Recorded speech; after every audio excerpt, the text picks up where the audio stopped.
Yeah. Like, I was saying that because they were like, "Where are you going?" And I was like, "Are you going to church?" And I was like, "No, I'm going for a walk." And I was like, "You took a shower just to go on a walk and you're in your makeup?" I was like, "No, we're recording a podcast today." Like, oh, okay, that makes sense. Duh, here we are. All right, you ready? They going to work. How you sitting? You sitting back here? Yeah, So just because I'm nursing and I don't want to slouch like this. Yeah, I don't blame you. Last time I didn't like how that looked. Okay, we're back. Yeah. This is the second time that we're Third. recording. This is the third. This is the third one. Remember we did a podcast?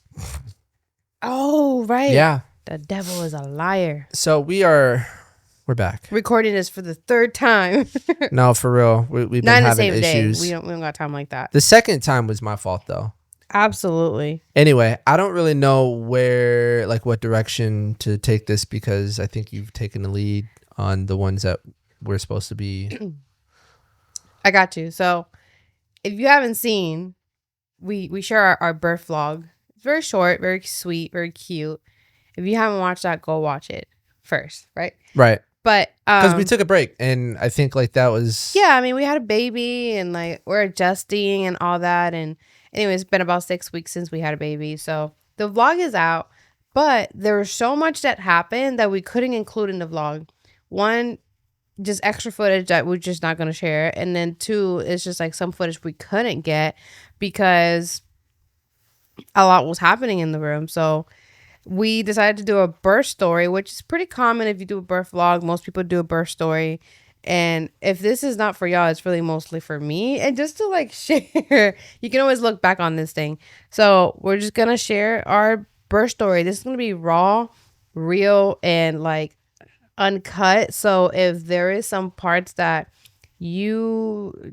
just a fair warning, maybe viewer discretion or something. I don't know.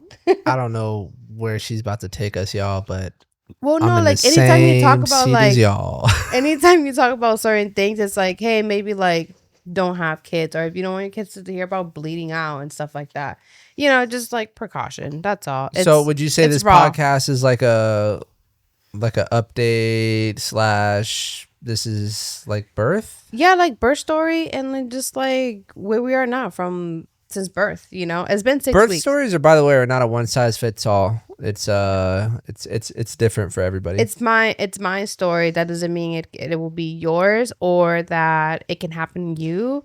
So yeah, your birth story could be terrifying, and you may be in so much pain you just never want to have another baby.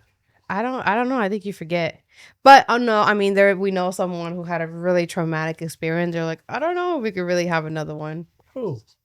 Your friend from church. Oh yeah, that's yeah. Yeah. That's scary. Because that question is do you save the baby or do you save your wife? In that moment he was like, I don't want to hold that baby. Get my wife. Yeah. But anyways, not to get into anyone else's story. So, let's see. We gave birth, or I gave birth. Whatever. Well, hold on. Back it up. Hold on, guys. We had a friend come back to visit. Yes. Not only to visit, but to also help. Yes. So my amazing friend, Camille. Shout out to Camille if she's watching this. Thank you. Thank you so much. No one will ever understand how much we are grateful for her, our friendship, how we've grown over the years. This woman went out of her way to buy a ticket, stay with us for over a week, take time off, cleaned our house, made us some amazing food. Yeah. She can cook. Food was really amazing. Spend time with the kids, play with them, all of them, all 3 boys. She had them all on her own. she was just super mom, super grandma. She was a real life superhero. Yeah. I just want to give her flowers because she was amazing. Sorry, we even did a DIY project on our which we also didn't put in the vlog, but we repainted like our entire stand for our fish tank. I was like, now it's like an olive green, and she was like, let's do it. And then we go to Home Depot, and she's like a super DIY because she's y'all, we had to like sand it down. Like it wasn't my idea, and her and Mark worked on it the majority of the time. I just painted because I love to paint. Yeah, we didn't have a paint gun or nothing. We had to hand paint that thing. Like maybe you put a little picture of it. It looks really nice, and it was a good add-on to the living room. So she did all that, and then she stood here with the boys while we went to the hospital. So I went into labor, or thought I was in labor. I was in labor at nighttime. Yeah, there was one night that I thought I was in labor. Got sent home. I wasn't progressing. So predominant labor was going on for like a while. So then me and her she did it with me. We did the mile circuit. If you know, if you don't, go look it up. It's literally like a mile circuit. It's exhausting where you're pregnant, but it's supposed to help encourage labor if you're like already there. So then the next day was on a Sunday, and I was like, you should go to church. Like, me and Camille will stay behind, and we'll have our charcuterie board. Like, we had she bought all these things for the charcuterie board. And he was like, no, I'm just going to stay home. Because that morning I thought my water was leaking. And so he just wanted to make sure, even though church is like super close by. Yeah, but still, going to labor. It could be now or it could be a couple hours. So anyways, I'm like, okay, I'll call labor and delivery. They're like, yeah, just come in. We want to make sure, blah, blah, blah. So I get there. I take my time. I take a shower, all the good things. And then I get there and they check me. They test like my fluids, and then they check my how dilated I am. So it turns out it was not my water breaking. It was just discharge, like very watery discharge, which made absolutely no sense. And even the doctor was like, she saw a huge puddle and she was like, what the heck? Like, it looks like it is. And then anyways, I learned about my cervix having like a double cervix. Weird. Don't even know how to explain it. So anyway, they check me and I'm like, one of them, it's like a 6 and the other one's like a 4. Oh, 3 or a 4. 4. It was a 4. And then we waited a little bit, and I make progress. I turned out to be a 5. And so they're like, oh, do you want to have a baby today? And I was like, I would love to have a baby today. I was so tired being pregnant. I was a day away from being 40 weeks, which makes you 10 months pregnant. That's a long time. It's a long time. That's a long time. So anyways, we stay in, and things are just going great. Do you want to add anything? Would y'all rather be pregnant for 10 months or have allergies for 10 months? That's a genuine question. Can you drop it in your comments? Oh, I think I'd rather have allergies. For real? I feel like, how severe are they? No, they're at least when you're pregnant, you get like a reward at the end. No, you don't get no reward. The reward is you're finally going to bed at nighttime. At least you can go to bed. No, I don't know. The experience was it was interesting because this is our first baby that's like obviously not in California. We didn't really have we don't currently really have like a support system or anything like that. Yeah. So it's just but it's kind of always been us in a way. Yeah. I mean, if we really, really needed it, I mean, we've always had like, yeah, we had your mom, your family. But now it's like pressure's on. Yes, that was the thing too. Like, we were fighting against time because like my friend was leaving on Wednesday and we were just like 2-3 days, and you got to stay at the hospital for a few days. So it's like, when is she coming? You got to trust the Lord. At some point I was like, I'm just going to let go, because I was trying to do all the things and becoming impatient with like just wanting to give birth. And I thought she was going to come on a specific day and she didn't. I was wrong. And so that was a part of it. It's like surrendering and letting go of like when this is going to happen. All right. The Lord's got it. And so we went into labor that Sunday. They kept me. And then like my birth stall, like nothing was happening for hours. Like I was having contractions, but I wasn't dilating. Like, and we're like, okay. She's like, we could put you on Pitocin if you're okay with it. And at first, no, I was okay with it. I was like, okay, like, I have a plan, but I don't have a plan. Like if I'm gonna go on Pitocin, don't break my water. Like they didn't, like they were just amazing. Like all of our requests that we wanted, they were just okay with it. Like it was like, oh yeah, no problem. Like we wanted to lay cord clamping. Oh yeah, no problem. Yeah, I'll touch on that too. Like that was a huge thing for us, and I remember talking about this on the last attempt on our podcast before we had technical issues. But one thing I appreciated the most with this birth is how like supportive everybody was of the decisions. So to all like maybe some new parents or people that want to be parents, educate yourself now on what it is that like how you want to have your birth, because it is important. You don't think it's that important. Like I didn't think it was important when I first one. Mm-hmm. Like having a birth plan. Yeah. Or just like, you know, really educating yourself on the type of birth that you want to have. Yeah.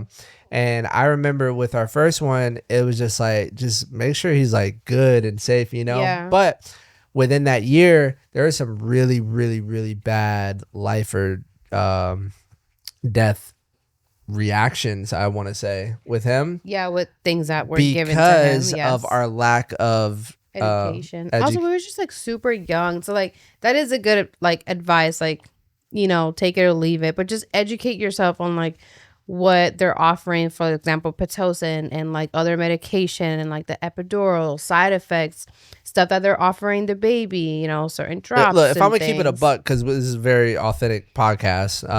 Look, once you say no vaccines, everybody looks at you sideways. Everyone's gonna give you a side eye, and I mean down to the pediatrician, everybody. But we didn't get not one at this hospital. So that was nobody was trying to convince us or anything. And you know, before anyone goes in the comments, it's like, oh, as you're risking other people or you don't care about, go do your research. No, it's savage, because even on our last one, when we had already declined certain stuff, even the nurses will come in and be like, okay, all right, we're going to take baby in about 30 minutes and go do that. And we're like, no, we already said like, we're good on that. Like, you don't need to do any of that. Yeah. And it wasn't even, they weren't even asking for consent. They were just going to do it. And then we were the ones like, whoa, wait, we don't want that. Or it's like they're trying to catch us slipping. Like, yeah. We're like, oh yeah. So it's like, just educate yourself, advocate for yourself, and like speak up about what you want, don't want. What, like, you know, there are certain things that I wanted to happen or didn't want, and it just had to happen that way because of a medical emergency at the moment. So it's like, you know, which we experienced. Have a plan, but be yielding just in case something happens. And then just trust the Lord in the whole process of it. So like even though I got Pitocin on my third, and it was a bad experience, this time I got Pitocin and I didn't have a terrible experience. So you can get and your epidural, you had a good epidural experience. Yeah. Too. So like I got Pitocin, you know, the increase every 30 minutes or something like that. And it was only because my body was having contractions, but they weren't like consistent. Like they were strong. They were doing its thing, but it wasn't doing enough. So I was like, okay, yeah, we could do Pitocin, whatever. I was still able to walk around, do all the things, and have great support, and it was just so good. So anyways, I get Pitocin, we weigh, and they're starting to get stronger, and I was like, okay, I think I'm ready for the epidural. But I'm gonna share this part. The main thing that I wasn't able to relax, because this is the main thing I complain about since I got to the hospital was wait. What? It's just too much. You think so? I think so. Okay. It's just too much. All right. Well, I'm gonna just leave that out. We gotta have some mystery to us, guys. We can't know everything about us and our medical history. All right. I mean, it's just a birth experience. These things happen. So I get. Is that a thing that people talk about? Yeah, so this happens like while you're pregnant. It's very common. Is it? When you give birth, after birth, postpartum is extremely common. All right, go ahead. Throw it out there. Oh my god! Throw it out Now there. that you made it awkward. No, if everyone's talking about it, I didn't. No one's talking about it. That's why it needs to be talked well, about. okay, that's what I just asked though. Is this like a thing people and you're like, oh yeah, all the time, and I'm like, go for it, and you're all like, well, hold on now. Well, like it is, but you know, people are like ashamed. I don't know if people are ashamed of it. Like, oh, I struggle with it. Okay, look, I had a hemorrhoid that came days before I gave birth, and I wasn't pushing or doing anything I shouldn't have been doing. It just got there. Like I didn't invite it. It just got there. So I was like, please give me whatever I can. And anytime I will have like pressure or anything like that, that's all I felt. And laying down and sitting down, I was so uncomfortable. Yeah, she was more worried about the pressure of the hemorrhoid than the actual pressure of the delivery of the baby. Yeah, I was more concerned about that than like pushing the baby. I told them, I was like, look, I know if I push, this thing is gonna get worse, and I don't want to feel it because I'm already feeling it and it hurts. So I got to the point where like my contractions were getting stronger, but so was that. And so I asked for the epidural, and once I got the epidural, I was able to relax, which my body needed to relax to continue to move forward. Because once I got it, I started getting more contractions, of course, but I started dilating. So then I got into a 6, and then suddenly we're having a conversation about politics, and like he just went on the deep end of like I don't know what. I had so much to share, and he was eating chocolate cake and just like he was on going on a chocolate just a sweet run, yeah. And so and then we're talking, and my water just breaks. Like I just feel this huge gush and just like right. And I was like, oh babe, my water's breaking. He's like, right now? I'm like, yeah, right now my water's breaking. And then so the nurse comes in and she checks it, and there's blood with my water breaking. And she's like, oh, we're just gonna take a look. We'll have another nurse take a look. And I was like, oh, okay. And they clean me up, do all the thing. We switched sides with the epidural and all that. Amazing epidural. Like I still felt pressure, but it was great. It was even. Whoever the lady that did it, she was amazing. She educated us properly, which no one's ever done. And she took her time, walk us through it. It was great. So that was my first epidural that I've gotten that I've had such a good experience also. So it's like, no, she was impressive. She was. And then they get the other nurse. She's like, okay, we're just going to keep an eye on it because there was a lot of blood with the fluid. And so it kept on breaking. And I was at 9 centimeters at that point after my water broke. But then like an hour had passed by and they were getting more intense. And they were playing worship and all that. And then she was like, oh, we're going to check you again because they didn't want to check me because it causes like higher chance of infection. You can get an infection. So they finally checked me. But I knew she was about to deliver because once she starts making the sound, ooh. But wait, not there yet. I didn't know. Hey, that's exactly how you sound like too. I mean, I'm like, oh, y'all, start calling everybody. It's time. I'm like, baby, breathe. I'm trying. So like after that, they call in the doctor and oh girl, okay. Hold on. Yeah, instantly I felt like the baby was coming. Doctor walked in there. No, but remember there was bubbles in my sac. Oh, so yeah. I wasn't like I was at a 9 and then they checked me again. I was still at a 9 and they're like, we feel something. And the baby couldn't really come out because there was because there was bubbles like a little in the block. sac. It's like a speed bump. Think of it like a little speed bump. Yeah. Yeah. So he goes in there and he pops the bubbles from the sac. So I feel the rest of it come out. I know. And they're still like bleeding too. So then I turned to the left. They turned me to the left and he walks out. He's like, all right, let me know if anything happens. He walks out literally within minutes. Like I started to push, but it wasn't like me. They're like, oh, you can't push. We don't know if you're at a 10 yet. Like you can't push. Please stop pushing. And I was like, it's not me. It's my body's just doing it. Like my body was literally just pushing her out. I could feel it. It looked like you were doing it though. But I wasn't trying. I was literally just trying to breathe and then going with what my body was doing. Little girl. Yeah. And then there was blood everywhere. Wait. All while the song. Oh. The blood was playing. That was my delivery song, "The Blood of Jesus," by Tiffany. I think Tiffany Hudson, and that was just on replay. That was the song that came to mind. And so the doctor looks at me.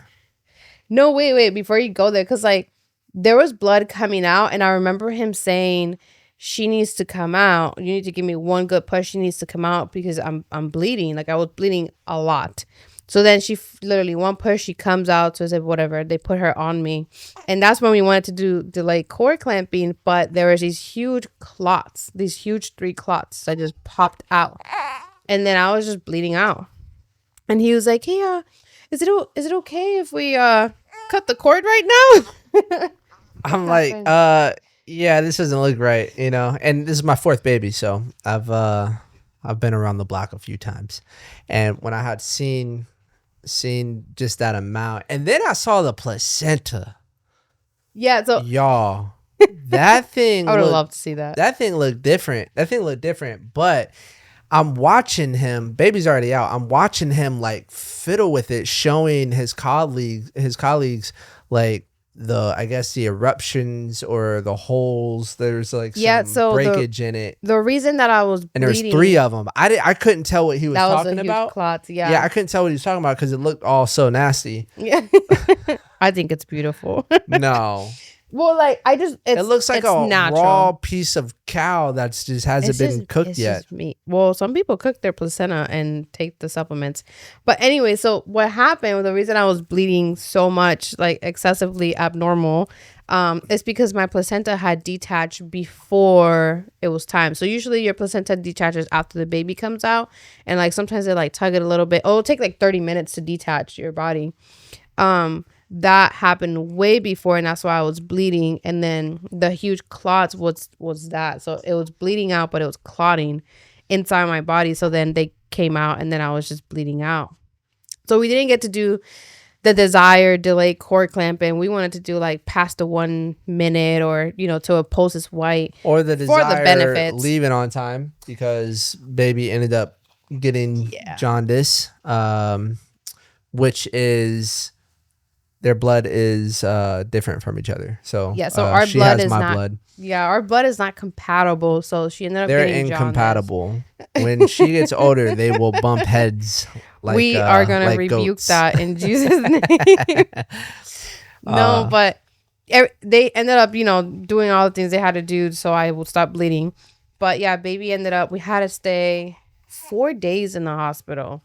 We usually were there 24 or 48 hours. He was ready to discharge me, but they kept me longer so I could stay with her because she was in the NICU.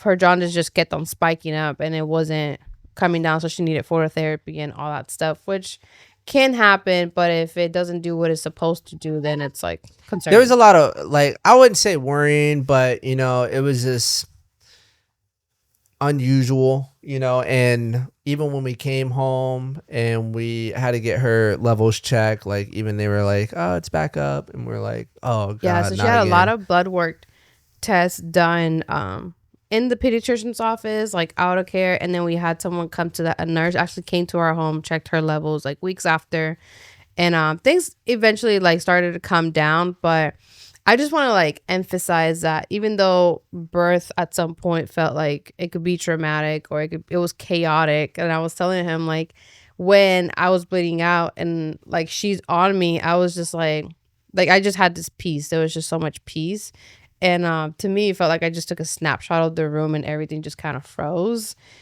and like I just remember that being so vivid. But like the baby was just on me, so it's just like I was just focused on her, and praise God, no tearing, no nothing. Like praise, that's common to talk about too, by the way. Hey, and I know this is so random, very true.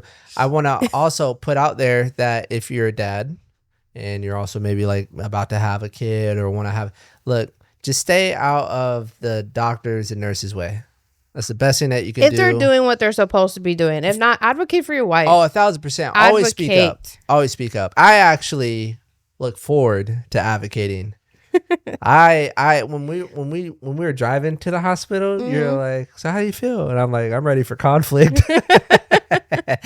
I guess just because we've had it before. But see, that's important. Like talk with your spouse, your partner, like about what your expectations for birth, what you're hoping for, because I'm the one that's kind of like would just go with the flow of things because I don't like conflict.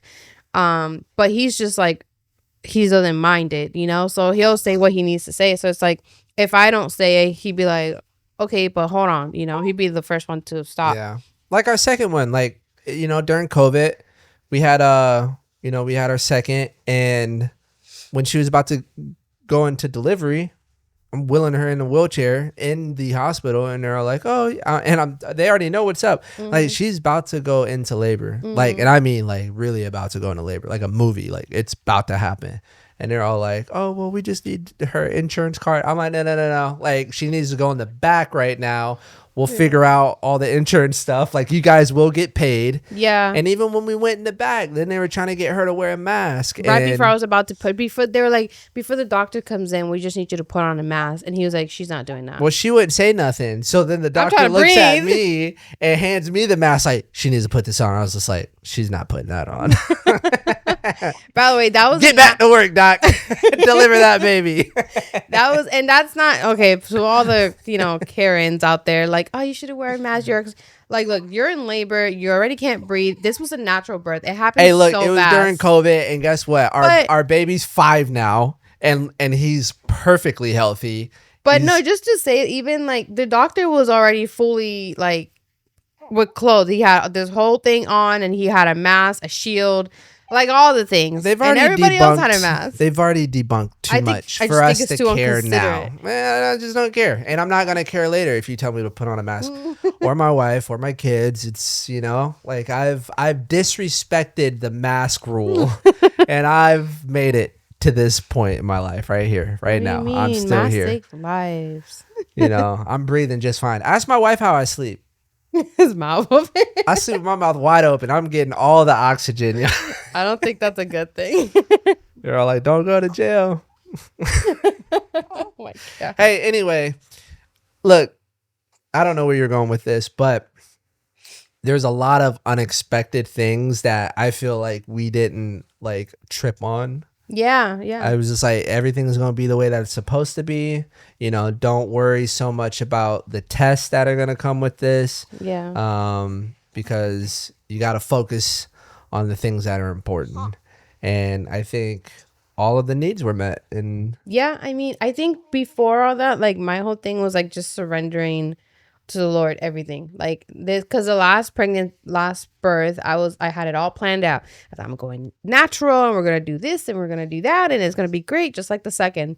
And none of that happened. Like, so there was so much disappointment, and like just trauma from that birth, that with this one, I just like let go and surrender. So everything went perfect. It was like night and day compared to like the third one. So that's why like the Lord just really did his thing. He really did his thing. His hand was on it all over.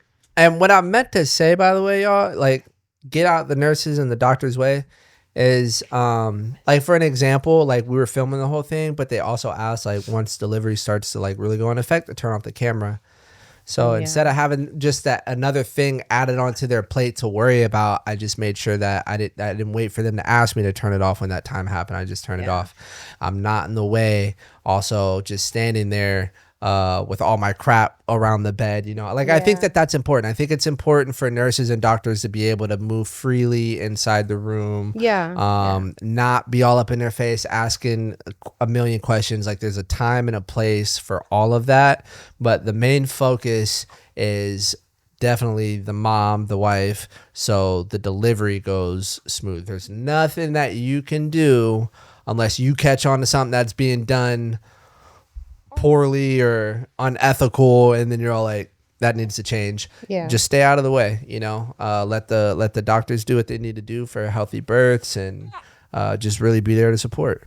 How'd you feel with like when everything was happening, like bleeding out, the baby just came out, and everyone's just kind of like doing their thing? Like, what was your perspective? I get this realistic feeling where like it's like all of this is happening. I want to say it's too much, but it's never too much, but it's happening. And then there's this other part of me where I see everything that's going on and I think to myself, I'm so glad I'm not a woman. I couldn't do it. Yeah. I'm not good. I can't see myself there. For it. I'm not there. I'm not, you know. So I give you all the respect and praise for that. It's the best thing that I could do. It's also the least thing that I could do is to support you. You know? It's just like just support you, because if roles were reversed, you'd be doomed. I couldn't do it. I mean, you're bedridden when you get a cold. So yeah. Imagine. Yeah. I couldn't do it. So I don't know. I'm like I've said on the last podcast, I'm also ready to like be done with this stage. Yeah. I was gonna ask you, how was it like hearing this is our first girl, so we have 4 kids in total. This is our first girl, and like tell them about like your different births, like experiences, like one you cried, one you my first one I cried because it was a very special moment. I always wanted a son, and you know there's a lot happening. I mean, I was also young, so I'm just seeing all that. I'm like, oh snap. Second one ended up throwing up in my mask. I did wear my mask.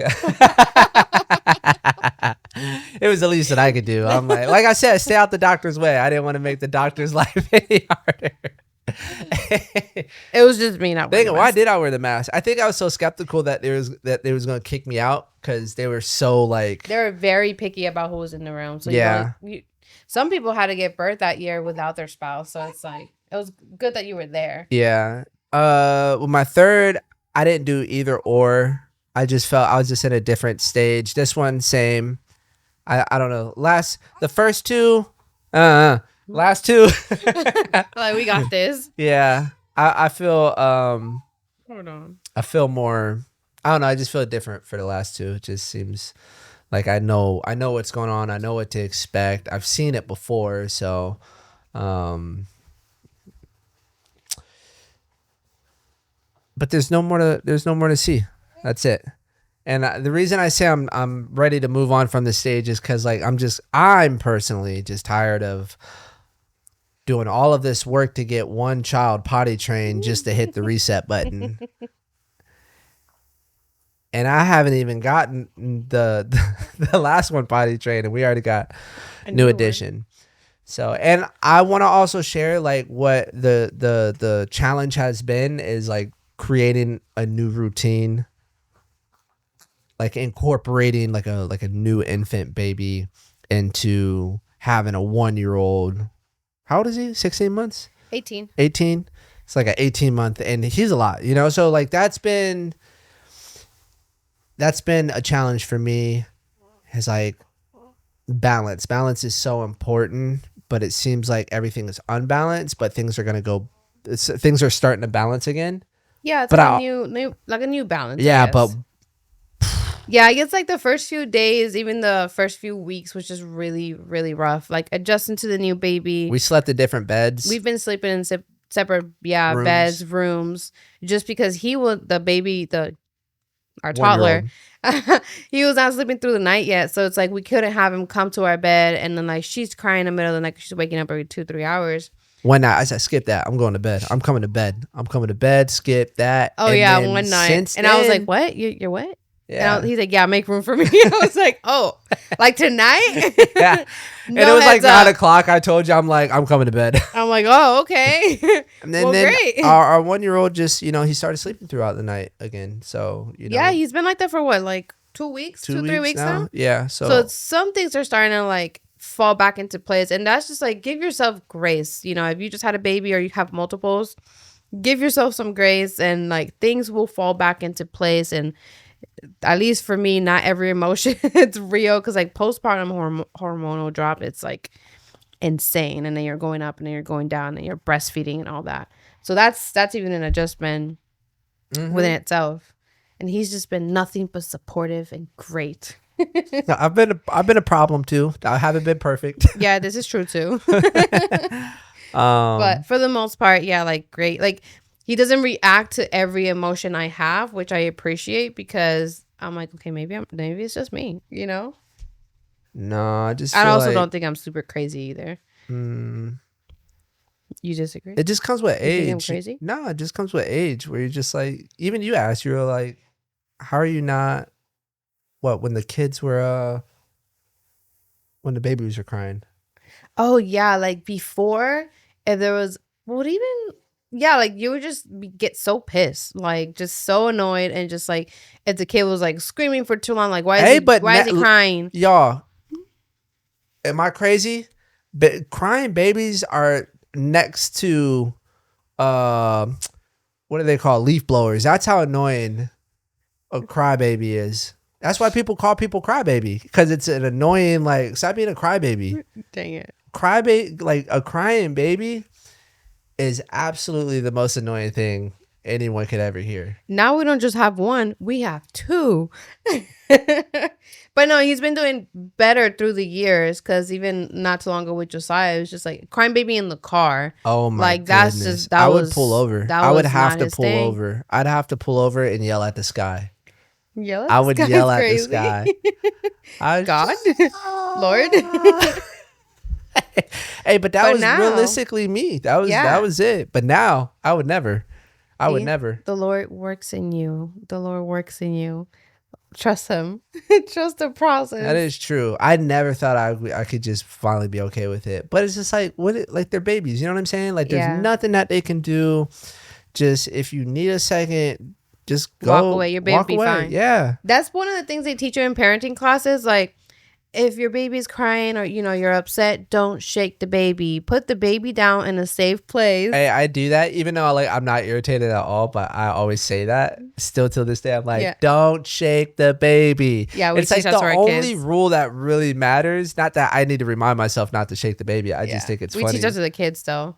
It's like 2 + 2 is 4. Like obviously we know that. Like Yeah. it's elementary. But Your baby will be fine. Baby. Sometimes she'll cry and like, is she fine? I'm like, yeah, she's good. and like my brother said, no baby's ever cried to death. Actually, There's something else going on. yeah, there was. The baby was on their stomach. There was a whole bunch of blankets. For real? Yeah, no, this is a true story. The baby cried. See? Yeah. Baby Cried. never, you can't. You just can't. I don't know. Maybe unless you hyperventilate, but now I feel like I'm rambling on because if you want to get technical, maybe you could, but it wouldn't be from crying. It'd be because you don't know how to cry. You don't know how to cry. You don't know how to breathe and cry, so you hyperventilated and Speaking passed of crying, this she, like, when she came out, she was crying nonstop. She was our first crier. Our last one was she cries, y'all. Like, oh yeah, you can't she cries. set her down. She has to be held. Yeah, Yeah, she'll be fine. She'll be fine. People are It's like, temporary. "Oh, that's a girl for you." No, she's fine. She's just a baby. It is temporary, but Yeah. that's really been that's been the update. Any just- more kids? No, you're. want I don't another really care. I don't really care. I do care, but I don't care. Sorry, girl. I scared her. I do care, but I don't. What do you mean you don't care? I don't care to have more kids. It's just my bank account, Because I want to have like an abundance amount of money to just like it just doesn't matter. You know what I mean? Yeah. Like it really just doesn't matter. Yeah. So, but I'm not there. So we're done. I made it to 4. That is not what I we're made it done, to but I 4. mean, we are done. No, we're done. I have my follow up tomorrow along with a consultation for permanent birth control. Permanent. Think about that. It's not nothing with. Anyways, Yeah, yeah, we're done. we're closing. I've shared this with some, but after my third, I knew, and some people thought I was crazy for this. I knew right after I gave birth, like I say, immediately after this baby came out, I knew we were going to have another baby. Like I just knew. And I knew that my birth was going to be a redemptive birth for the next child. And like, I just heard the Lord say that. And I say that, I even have text evidence of that, which is crazy. Because I texted that to my sister-in-law, Ashley, and we were talking about it. And then I remember giving birth to her, and I just went back on that text and like what I had said to her and what she had said to me. And it was just so beautiful because this last birth was a redemptive birth. And it was a good way, how my friend Camille put it in words, like it's a great way to close a chapter. It ended very well. Like it was a rough pregnancy, but I mean, I didn't throw up a lot. Like it was good overall, besides like all the pain that I was in towards the end. But the birth was just like great, like excellent. So it was I think your whole redemptive. pregnancy was the greatest out of all of them. Yeah. All of Yeah, them. I mean, I worked from home. I got to hide most of the time. No one saw how big I got. I got huge. Like, and even though, believe it or not, I only gained 25 pounds. Yeah. But that was the thing, though. Every birth, you'd always have someone because you'd come up to me and be like, someone said I look so big today. I know, and that's so discouraging when you tell like someone who's pregnant, who's growing a whole Yeah, human. you're supposed to tell an 8-month pregnant lady, oh, barely even saw you there. I did You're- have, you know, You're barely showing. I did 8 have months. I did have some people be like, I didn't even know you were pregnant, and like my belly's right there. So either like you're not looking down, you're just looking at my face, and he'd be like, really? Are they just being nice? I'm like, dang, babe. No, they're saying what they're supposed to say. Yeah, but anyways, you don't tell that to someone who's pregnant. Like it's already rough, you know? Like you already don't recognize yourself. You're gaining all this weight, all this fluid, and it's crazy. But yeah, I got to hide most of the time. That's why I say that. And I didn't have to hear from people telling me how ginormous my belly is, except for my family, which is okay. You got stairs to help you go into labor. Oh yeah, I did all that up and down the stairs. Safe neighborhood. No needles on the or no needles. No feces. Yeah. No trash. Yeah, that was Cali. Oh my goodness. No Okay, good. sketchy people popping out of bushes. Yep. Had all the things to be. I could Be go on, but pregnant. I'm choosing not to. Yeah. But it was nice. I'm saying like it was this it was like a peaceful Yeah. pregnancy for you. So that's Yeah. what I was glad to see. Yeah, it was a good way to close the chapter. So yeah, we're done having kids. Now it's just transitioning to our kids growing and being in the moment and enjoying that, and just in having joy in the chaos. Joy in the chaos. Joy in the chaos. We have more updates to give you guys in other areas, but this was the most recent one that we could give you because Yeah. someone decided to also join our podcast. So we felt like it'd be a good episode to include her in this, and I guess our She's probably gonna be experience. present in most of the podcasts until she gets a little older and starts touching everything. Right? Maybe, hopefully. Maybe. I don't know. Yeah. We'll all the see. kids are doing great. They're good. That's all I got. Anyway, so if you stood this long, thank you for watching. Thank you for watching. Thank you for listening. And like, you know, birth vlog a little bit shorter, but birth story a little bit more raw. If you got questions, put them down below in the comments. We're open to answer We them. want to engage, man. I've said this on a few podcasts. If y'all would just drop a comment. I know, you know, there's no such thing as a dumb question, but that's not true. Or just drop your That's not true. birth experience. I've seen people drop and share their story. Like this was a positive story, even though things didn't go how we, you know, plan or hope for. But it was great. So you know, encourage another mom with a positive story too, because it can be. There's more negative birth stories than positive, especially at hospitals. So Yeah. Yeah, I mean, if you think about it, we just said that we only had one really good one yeah, out of 4. and they were all hospital births. So We'll see you guys on the next one. We hope you guys subscribe. I'm not like, talking like that. comment. I don't know. We hope that you guys subscribe. Subscribe, you know? Because how else would you guys see another video of ours? Yeah, yeah. All right. Okay, bye. Why is it so hot in here? You think it's hot? It's hot. I think it's just me. There's 2 humans. There's 2 of us.